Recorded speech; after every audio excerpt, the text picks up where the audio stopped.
kids, now today we are going to discuss power factor of an AC circuit. AC circuit का power factor हमें देखना है. तो एक बात बताइए, हमने पढ़ा था कि जो पावर होती है, average power associated with N AC circuit, वो क्या होती है? तो हमने इसे पढ़ा था कि वो होती है EV into IV into cos phi. ठीक है, EV IV कॉस फाई. यह average power associated with an RLC circuit था. ये हमने डिराइव किया था लास्ट टाइम. ठीक है, अब इसमें जो पावर फैक्टर होता है, ठीक है, ध्यान से समझिएगा, जो पावर फैक्टर होता है, पावर फैक्टर कैसे डिफाइन होता है, ध्यान से समझिएगा. पावर फैक्टर, देखिए, पावर फैक्टर को डिफाइन किया जाता है ट्रू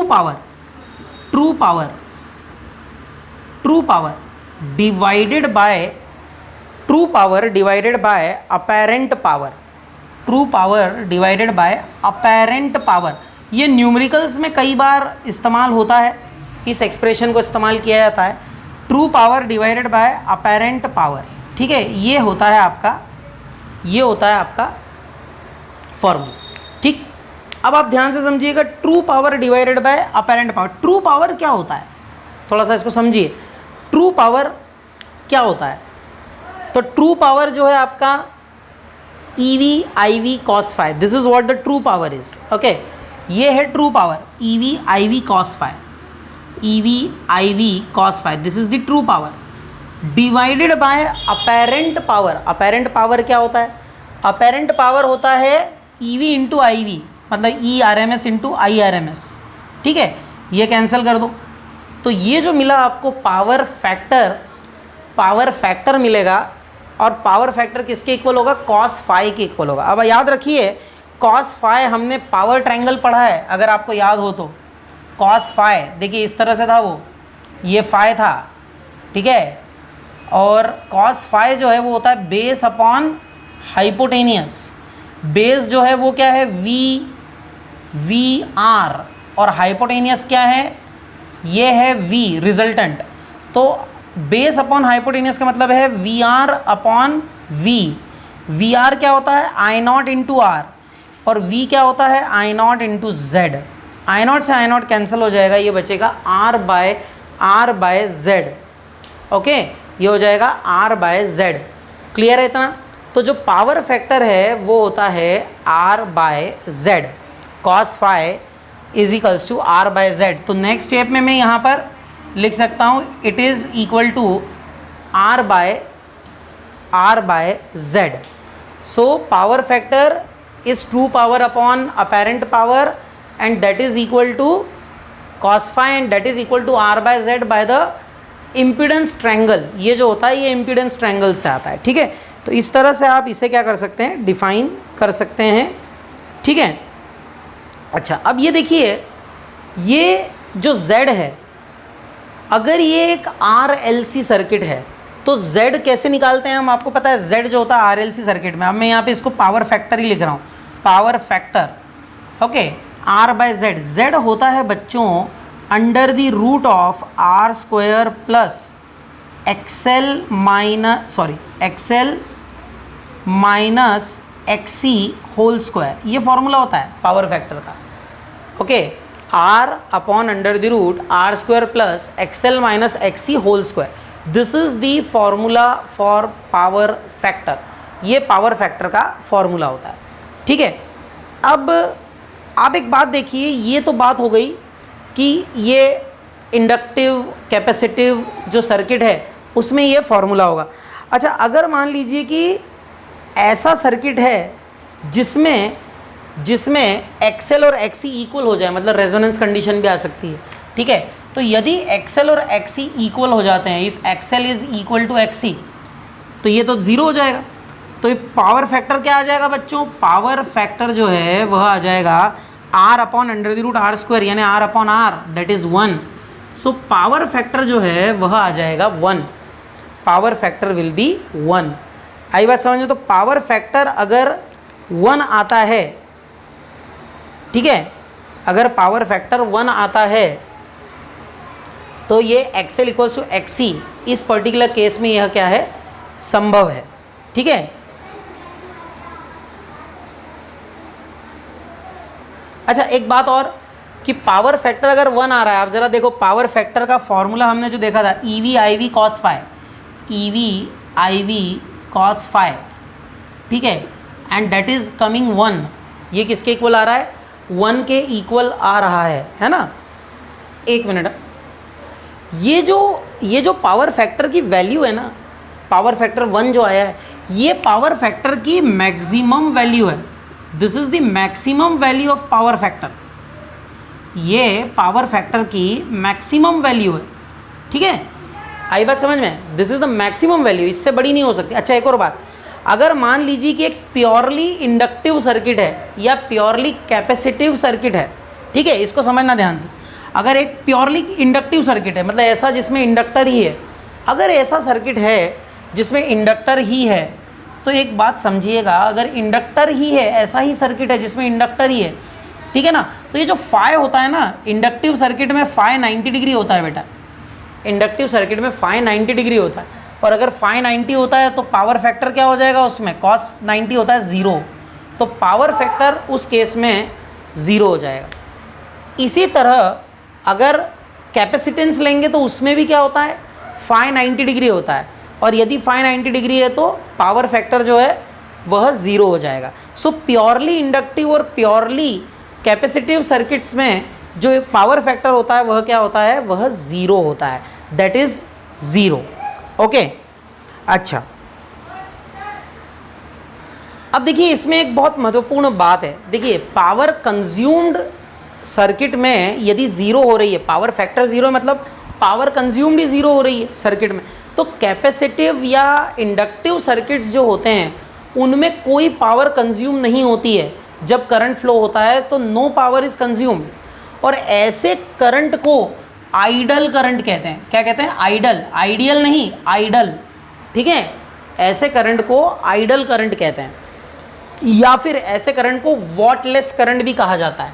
ठीक है, क्या कहा जाता है, वॉटलेस करंट। वाई वी से वॉटलेस, क्योंकि पावर की यूनिट होती है वॉट, और वॉटलेस मतलब शक्ति विहीन, बिना पावर कंज्यूम्ड किए यह करंट फ्लो रहा है। So that's why it is called wattless current, इसलिए इसको क्या कहा जाता है, वॉटलेस करंट। अच्छा एक और बात जो कि बहुत महत्वपूर्ण है, ठीक है, क्योंकि कई बार न्यूमेरिकल्स में और कॉम्पिटिटिव एग्जाम्स में ये कई बार पूछा जाता है, अगर मान लीजिए कि जो पावर कंज्यूम्ड है, समझना ध्यान से, जो मैं बात बोल रहा हूँ, क्योंकि पावर फैक्टर अगर 1 है मतलब पावर कंज्यूम्ड भी मैक्सिमम होगी, सीधी सी बात है। तो कहने का मतलब ये होता है कि अगर हम रेजोनेंस कंडीशन की बात कर रहे हैं, जैसा ये एक्सएल इक्वल्स टू एक्सी, मतलब क्या है बच्चों, ये रेजोनेंस कंडीशन है।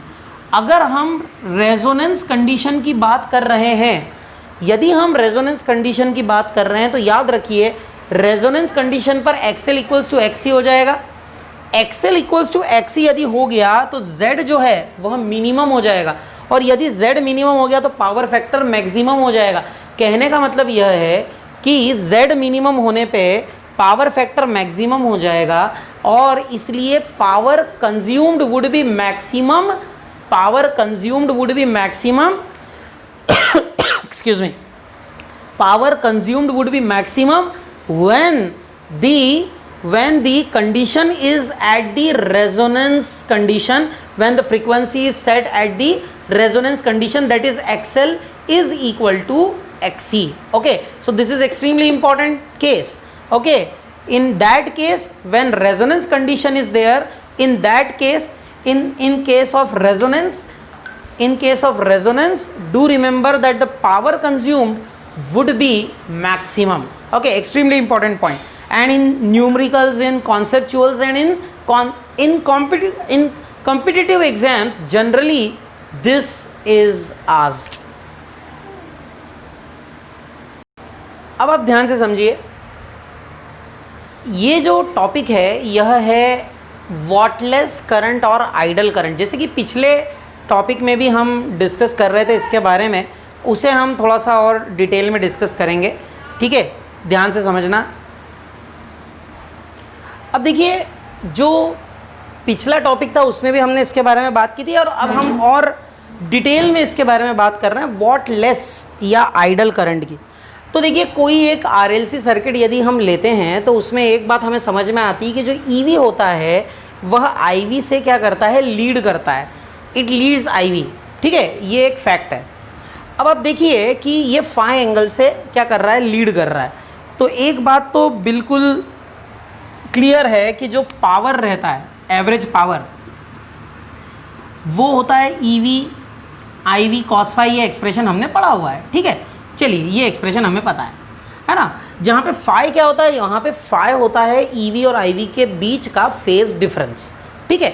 अब जरा आप यहाँ ध्यान से समझिए, ये जो है यहाँ आईवी ये रहा है ना, ये जो है ये आईवी है, ये हॉरिजॉन्टल लाइन, और ये जो है ये ईवी है, ठीक है। अब देखो ये आईवी है, ये ईवी है। अच्छा एक और बात देखिए, आईवी जो है इसका अगर मैं इस डायरेक्शन में कंपोनेंट लेता हूँ तो ये क्या आएगा बच्चों, ये आएगा आईवी कॉस फाई। क्या आएगा, आईवी कॉस फाई, क्योंकि फाई एंगल बन रहा है, ठीक है। तो फाई एंगल के केस में वहाँ पर कंपोनेंट क्या बनेगा, आईवी कॉस फाई। और इसके परपेंडिकुलर अगर जस्ट लूँगा तो यहाँ आईवी क्या आएगा, साइन फाई आएगा। Here we will get this component I V sine phi as I have mentioned it there, ठीक है, आईवी साइन फाई। तो इस तरह से आईवी कॉस फाई और आईवी साइन फाई ये दो क्या आ जाएंगे, कंपोनेंट्स आ जाएंगे, ठीक है। अब ज़रा ध्यान से आप समझिएगा कि इन दोनों कंपोनेंट्स के कारण कुछ ना कुछ पावर जो होगी वो क्या होगी, लॉस होगी, सर्टनली होगी। तो हम एक काम करते हैं, हम दोनों को इंडिविजुअली लिख देते हैं। देखिए ये तो फॉर्मूला होता है, ये हमें पता है।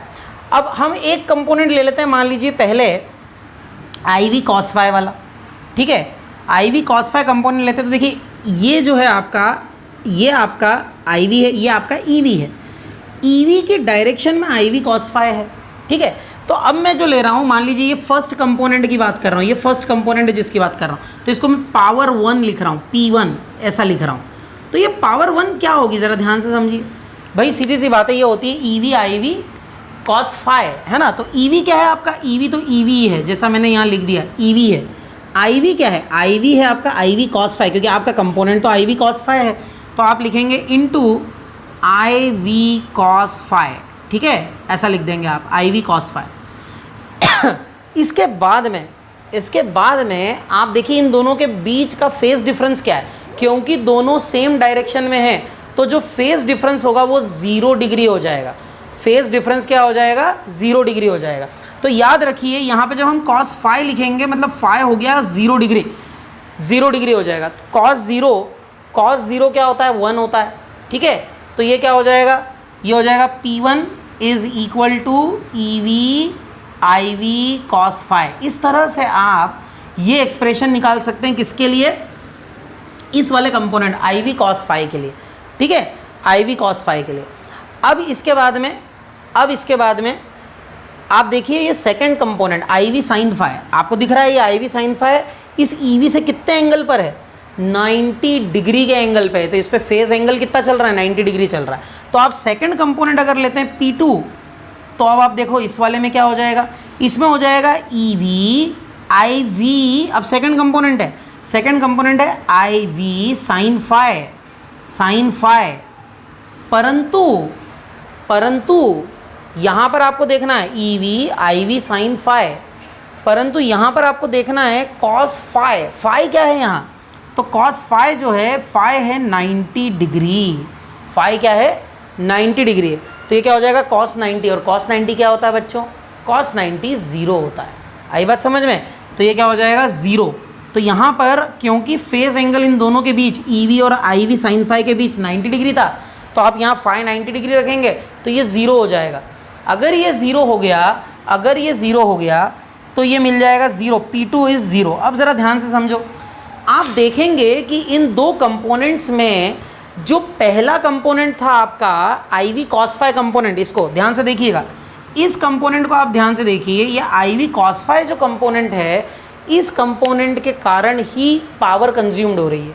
लेकिन दूसरा जो कंपोनेंट है आईवी साइन फाई, इसके कारण आप देखिए पावर लॉस ही नहीं हो रही है। इसका मतलब यह हुआ कि ये जो कंपोनेंट है आईवी साइन फाई, यह कंपोनेंट ऐसा कंपोनेंट है जिससे कोई पावर लॉस नहीं होगी, और कोई पावर लॉस नहीं होगी इसका मतलब है कि पावर कंजम्पशन जीरो है, यानी ये जो करंट है ये कैसा करंट है, वॉटलेस करंट है। वॉटलेस मतलब कोई पावर कंज्यूम्ड नहीं करता है, इसलिए यह क्या है, वॉटलेस करंट है। आई बात समझ में, this is the wattless current. So this is what is the concept of wattless current. आप देखेंगे कि पावर जो है वह केवल और केवल एक कंपोनेंट के कारण ही कंज्यूम्ड हो रही है, दूसरे के कारण नहीं कंज्यूम्ड हो रही है। So this is what is wattless current. I hope that you understood this.